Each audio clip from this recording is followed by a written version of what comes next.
In 2008, the crash had happened worldwide, and specifically for us in Ireland, it was very present. And let's say Dublin, where I lived and had made my home, was quite depressed economically and I would say spiritually. There were many empty buildings, lots of businesses had gone bust, people were so disappointed. And this kind of chimed with a rise in homelessness. I had been very attuned to that because I had observed and admired the work of the Simon community, among other organisations, and had, in my own way, as a volunteer, had worked on that basis. And I suppose it was naive. I couldn't understand how this happened in our country and the city I'd made home. It seemed so wrong. And I thought, well, why don't I do something that felt that was kind of a three-stringed approach to this? It was try to fill empty buildings that were left, get people to reappreciate certain areas of the city or spaces they've never been in before, or look at them anew, celebrate the creative community that we have, and then raise money for the Simon community in an interesting way. Every artist that I asked did it without hesitation. They knew it was, they were giving their time and their creativity for free, and that all the monies would go to the work of the Simon community.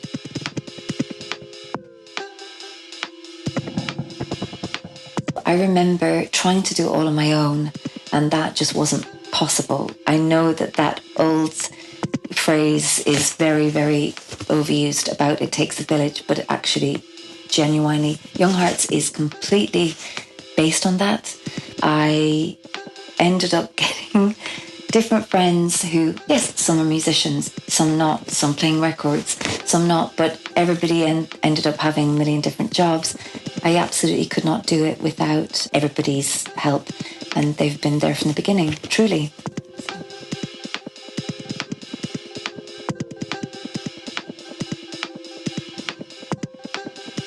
There's too many moments. I mean, when I brought Young Hearts to Iceland Airwaves and tons of things. I mean, there's been so many different shapes. I did 2 sets of festivals, mini festivals called No Idle Day, which took on Dublin as a city and using spaces like Marsh's Library or an opticians on Dawson Street and so on.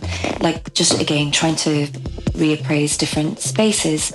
And that lends itself to collaborative aspects, like my friend Peter talking to Johnny Trunk about library music in an opticians, which seems to make perfect sense. A load of the collaborations that have happened. Donal Lunny has been a huge, he'd hate me to use this phrase because he's incredibly modest, and he'd be like, he has been a patron saint in the end of Young Hearts for years upon years. What's weird is, in a different way, again, would hate the term, so I'd nearly not use it, about Conor O'Brien in terms of saying, yeah, I'll do it. Either doing their own work, but they've also collaborated a number of times together. Some of those moments where they've decided to bring some of it to the Young Hearts has been some of the most magic experiences for me, to be in the audience and think, I can't believe this is happening.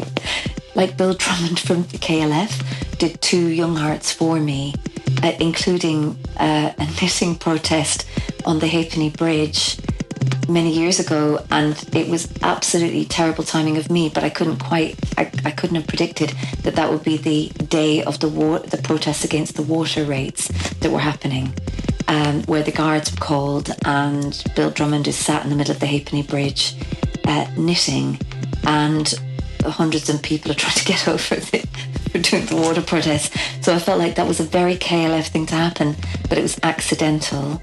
My relationship with Daily Mount has been unusual, Bohemians, because really it came from a friend of mine, Conor Emerson, part of the youth coaching team. He got Young Hearts, he'd been to Young Hearts previously. The very long story short is the Co-op at Newmarket Square used to be our flagship show for Yule. The wall fell in 2017.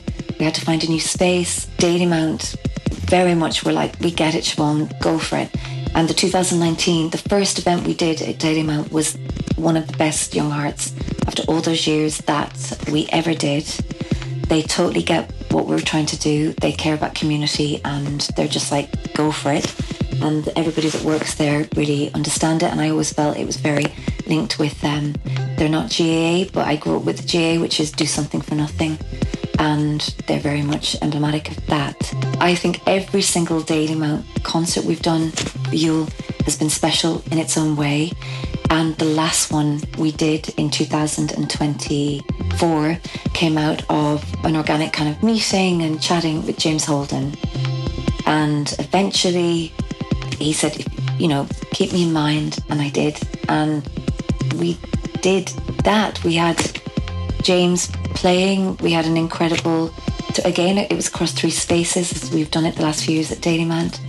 We had an electronic room with Toby Carr, AmeriCord, Vanishing Arcs, James Holden. And I honestly mean this. It was one of the proudest moments of my life. I don't even really call myself a programmer, but it was about what happened in that room, in Daily Mount generally anyway, that night, was exactly what I wanted to convey about the spirit of young hearts. Again, people doing something for nothing, and they're completely incredible.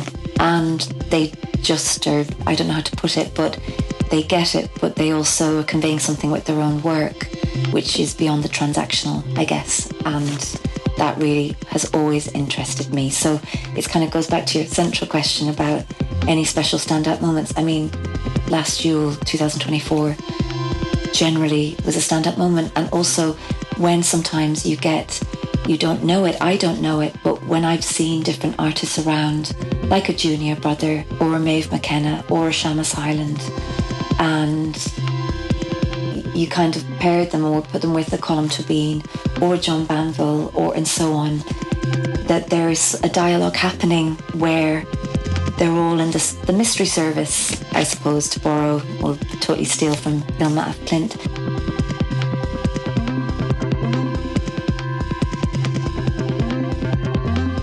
My relationship with Another Love Story, it goes back to Emmett Condon, who he started evolving Homebeat a couple of years after Young Hearts Run Free. He and I had lots of crossovers in terms of circling each other for a long time.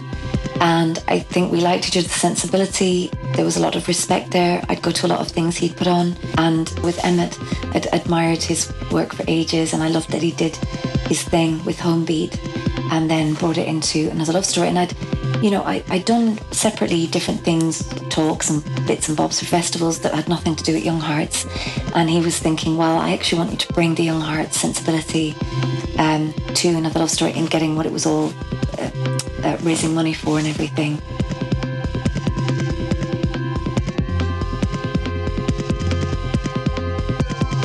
My thing is that I've always wanted it to be a soft landing. If you want to come on your own or you're coming with other people, I want it to feel very warm and that you can kind of drift in and feel at home. That's a big thing for me because I know what that feels like to want to feel that from something. So my big thing would be, please come, not just to support the Simon community, but I will say, I want it to be beyond the transactional. You are buying into an idea. The money goes to a good cause. And you're also saying, we kind of like the sensibility. And I do think that we need more of that in the world. What I'd love people to do is just take a risk on it. I'm going to keep pushing. I'm not going to stop until I have to stop, I guess, so.